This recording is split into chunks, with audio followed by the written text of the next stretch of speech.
lives of the people of my constituency has always been a paramount subject of consideration for me, and I think by extension for every member of the House of Representatives. We are here in a representative capacity. Like you can all understand that the name is House of Representatives. So as long as we continue to bear this name, representing our people, we must be up and doing. Not only up and doing, we must be as such, we must operate as such. We are representing the interests of our own people in various ramifications. And we have been doing that year in, year out. People out there may not necessarily appreciate what we are doing, but it is only under this kind of arrangement, under this kind of circumstances, where you have members that are elected to serve in this capacity that will always take into cognizance the need for them to take as priority what our people need in the area of water supply of water resources, water, potable water for the people, in the area of education, agriculture, even in the area of security of lives and property of the people, which has been the major concern of every government, not only a democratic government, every government, even the worst autocracy you can think of. I think their fundamental responsibility is to provide for the well-being of its people. And we are doing that through different windows, through different openings and windows as far as our own dealings is concerned. This is the only way or the only time you now have the interest, the welfare of our people being taken into cognizance, being taken into serious consideration, because we are participating in the budgetary process of the country. In the past, for instance, when you have the military government, nobody represented my people because we were not opportune to have an army general from there.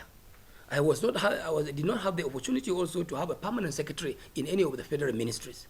Nor do I have even a senior government official in any of the agencies of government. So at the end, you find out that governance was being operated lopsided.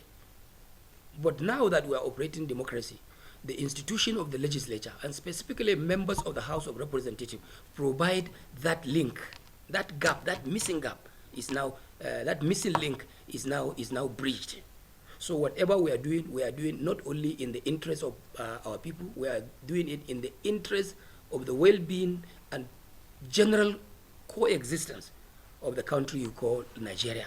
We have provided that through the window of constituency projects, like I have said. We have also provided that through interventions, especially with the new relationship we now have entrenched into our business with the executive arm of government. We are now having a new lease of relationship. The government under Muhammadu Buhari is now all out, ready to liaise with us under a very harmonious working relationship. It has always been working this way. That was why we were able to achieve the change in the budgetary calendar. Change of the cycle of budget, now starting from January to end on the 31st day of December. It is an unprecedented achievement. And this thing is not being said only by word of mouth. Mr. President has unequivocally, consistently, and continuously put this as a charge to the head of agencies and head of ministries. And we are now seeing a lot of improvement. Government is partnering with the legislature, and we are happy for that. Nigerians will also be happier for that. Infrastructure, even though it's not my major business. My major business is to represent my people within the context and the content of legislations, within the context and contents of my being a member of the National Assembly. Secondly is to make laws, law-making body. This is what we call legislature. We do make laws. We do oversight other agencies of government. But like I have always said, within the context of what we call a developing democracy, like the one we have in Nigeria, then certainly we are also engaged into the provision of infrastructural facilities for our people. That I have told you, I have been able, as a member of the House of Representatives in the past few years, I've been able to intervene into various communities of my constituency, not less than 21 primary health care centers. And these are meant to provide what we call healthcare delivery at the primary level, which in the past was lacking. It was not there. Our people in my constituency in the last 6, 7, 10 years ago had to go to Jos, the capital of Plateau State. Some of them had to go to Kaduna, the capital of Kaduna State. Some of them had to go to Kano, my own state capital, which is about 200 kilometers away from my agrarian constituency. That was seriously sad. It was a sad development. But we have now been able to overcome that challenge by providing healthcare delivery system, facilities that will attend to especially the nursing mothers, antenatal care, what do you call it, premature death and mortality. What do you call it? Mortality, maternal mortality and death of children under 5. We have been able to arrest that, especially with the proliferation of so many policies and programs under the MDGs, a very important national program or international program that I have also supervised, I have overseen as committee chairman in those years. And through that, we have been able to do that. In the area of universal basic education, you can bear me witness, not only in my constituency, in most of the agrarian societies that we represent, you find our kids learning under the tree. Some of them learning in the sun, some of them learning under the shine or rain. But it has now become, is now with time, becoming history. I have been able to provide from the first time I came into this house to date, I think I have been able to upgrade the universal education system in my constituency by more than 65 to 70% improvement. I cannot tell you the number of blocks of classrooms I have built across my federal constituency in the recent couple of years. I can remember only last year, I want you to put it in record that I was able to provide over 31 blocks of classrooms into different primary schools. This means development, especially development in the area of education, basic education, universal basic education, because the foundation has always been an important thing. If you lack in the foundation, if you don't have the basic foundation in the educational sector, then every other sector or level of the education pursuit will be a waste of time. So we have been doing that. Go into the area of perhaps provision of some infrastructural facilities, things like provision of electricity. So many villages that did not have light have now been provided with electricity under my watch. So many other villages, we have provided them with this renewable source of energy, the solar energy system. We have provided solar street lights in various streets of the villages people, which has also helped in their security challenges.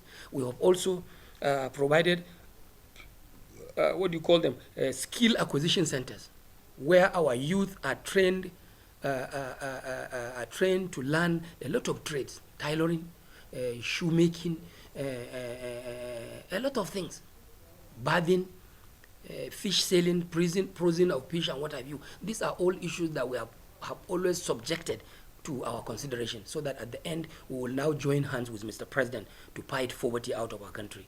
And one other area of importance that I have to put across is the area of empowerment scheme, empowerment program. We have always done that year in, year out. We empower our people in terms of providing them with basic capital, small and medium scale capital, to let them operate on their own. Some of them are into agriculture. Some of them are into fisheries. Some of them are into poultry. These are small scale businesses that will help us engage our people into an informal employment. And through that, the multiplier effect is also there. You provide them with an opportunity to also employ and re-engage other members of the society to come and be self-reliant. We will continue to that. We will not stop that. I can also tell you with a very big mind, a very big voice, that only recently I've been able to impact on the infrastructural development of my area, that for the first time I've been able to intervene in the federal budget of the Federal Republic of Nigeria, an important road network, road link that is going to link my constituency, which is a border constituency, is going to link our constituency and my state to Bauchi State. A road is right now under construction called Tagwaye Zainabi Karasa Gadan Namarike Road, which is going to link us with Ningi local government in Bauchi State. This road is going to take over 4 billion naira. Construction has already commenced. I have another road which is also important in terms of connecting our agrarian people, constituencies that do produce food, because you have to provide access for our farmers to be able to get inputs in and bring out produce, farm produce, to the market. This has consistently become a problem in most places, but I have very recently enacted, or I have very recently intervened in our budget. In the 2018 budget, we had provided for that. In the 2019 budget, we have provided for that. And in the 2020 budget, we have also provided. Members of society may ask questions as to why do you repeat them in the subsequent budgets. You have to do that because performance of the budget has not always been 100%. This road in question is the one we call Tudunwada Karepa Road. Very key and critical road, very important road that connects our agrarian communities to the commercial centers of my constituency. We started as far back as 2017, 2018, 2019. So many people ask these questions, but it has to be so because the moment you leave that road unfunded in subsequent budget, it now becomes what? Abandoned project. You perhaps put 100 million naira for the first year. Second year, you put another 100 million naira. It does not mean that that 100 million naira has been consummated or has been used by the agency. No. It has not been completed. It has not been used because performance of the budget to that effect was not complete. Perhaps in a year, they hardly get up to 20-25% performance. So at the end, the road could not have been completed. So this is what we continue to do, and so many other things. I want to believe issues to do with women empowerment of women in their own, what do you call them, in their own matrimonial houses is also very key. Only last 3 days, I have had a constituency empowerment program that gave an opportunity to about 2,000 youth and women in my constituency, where they were trained for 2-3 days in various trades by the SMEDAN under Ministry of Commerce. And at the end, each and every one of them was given a token capital to start their businesses of not less than or between 20 to 50,000 naira each. This was done respectively. I'm telling you that this didn't happen in the last 3 days. In fact, because of the presentation of the budget by Mr. President, I was not able to grace that occasion personally. But my constituency aides, our party men, our leaders, religious and traditional rulers were all part of the programs. And I also want to give my people an advance information that in the very near future, perhaps in the next 2-3 weeks, I'm coming up with another grand empowerment scheme where we will provide agricultural facilities and agricultural implements and ingredients to our rural communities who are farmers. Of course, some may ask, oh, the season is already over. The farming season in my constituency, which is the food basket of my state, Kano, is never over. It has been a continuous process.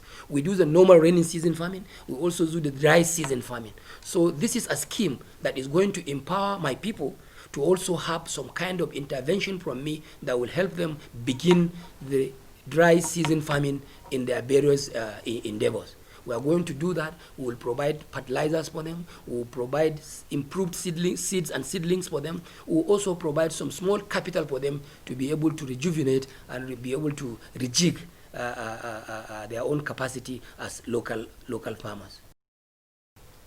As the leader of the House of Representatives, and of course my voice will always reflect the position of the National Assembly or the House of Representatives in particular, what is actually happening in the country now across the federation, what is happening as regards to this campaign of Endsars. Like the Speaker has always said, it was an issue that we took very seriously even before they started their campaign against us. We have taken a motion, very valid motion, a motion that we title as a House motion, which I read on the floor of the House long ago before they started their protest. We have done that. We have also interfaced with the executive arm of government through the SGF, through the Vice President, and we get upstairs to even engage with Mr. President, which at the end of the day, Mr. President also came up boldly and very openly to be on the same page with the National Assembly that SARS has unfortunately departed from their constitutional expectation.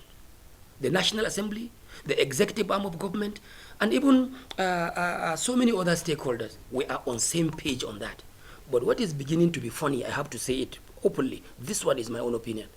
I do not see any reason why there should be persistent protest on the street of Nigeria about SARS when the SARS is no more.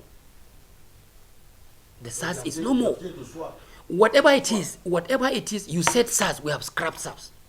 Members and officials that served under SAP, my brother, they are not going to by any means serve under this new platform. And we cannot leave any vacuum. You can agree with me that the fight against armed banditry, the fight against armed robbery, the fight against some major capital crimes must also continue. I think Nigerians, especially youth out there, should take us with some level of seriousness. I think time has come when they must have to apply the brake at the moment.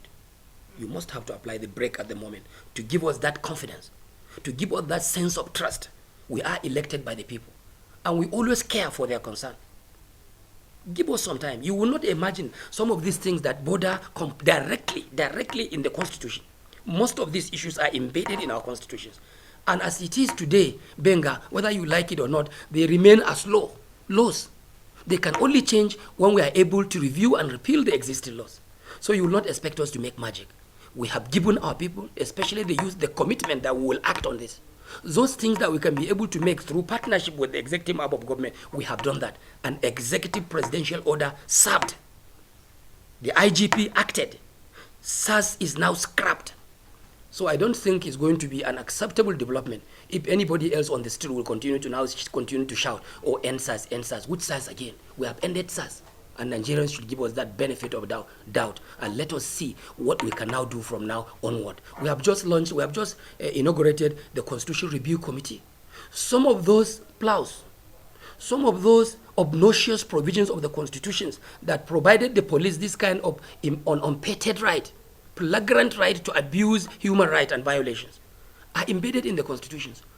And we have made it clear today during the inaugural session of the Constitutional Review Committee that we will quickly swing into actions and address some of these deficiencies in the constitutions. Some of these obnoxious provisions, some of these provisions that are undemocratic, especially Section 215, Sub 5 of the Constitution of the Federal Republic of Nigeria, which has given the police that power, that so strong protection that you cannot for any reason even make any inquiry as regards what they do in terms of suspicion, in terms of the discharge of their own responsibility. I don't think any democratic processing, any democratic administration will allow a situation whereby an arm of government, security agency of government will be given an unfettered right by the constitution of that land to go ahead and do whatever, and they are protected. They are Nigerians as well. And as long as we want to promote the principle of rule of law, then certainly nobody or organization should be above the law. But I have to say unequivocally, I have to make this statement without any fear of contradiction. I think Nigerian youth who are out there on the street needs to hold us with some sense of responsibility. They need to hold us with some sense of accountability. They need to have some sense of confidence in us as a government, so that we will continue to do what we think it is in the best interest and overall interest of the people of the Federal Republic of Nigeria. Full stop.